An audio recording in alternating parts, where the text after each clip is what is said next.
ஒரு நகரத்துக்கு எப்படி இந்த மதில்களும் இந்த வாசல்களும் ஒரு பாதுகாப்பை கொடுக்கிறதோ, அதே போல நம்முடைய வாழ்க்கைக்கும் ரட்சிப்பும் துதியும் பாதுகாப்பாய் காணப்படுகின்றன.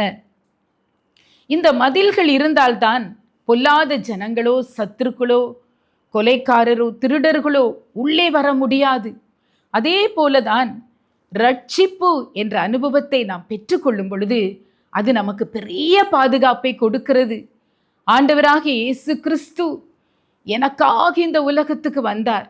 எனக்காக சிலுவை பாடுகளை ஏற்றுக்கொண்டார். என்னுடைய பாவங்களையும் என் பாவத்தினால் வந்த தண்டனைகளையும் தன் மீது ஏற்றுக்கொண்டதினால் ஆண்டவர் என்னை விடுதலையாக்கி இருக்கிறார் என்பதை நாம் விசுவாசித்து ஆண்டவராகிய இயேசு கிறிஸ்துவை நம்முடைய சொந்த தெய்வமாக ஏற்றுக்கொள்ளும் பொழுது இந்த ரட்சிப்பு என்ற பாதுகாப்பு நமக்கு கிடைக்கிறது.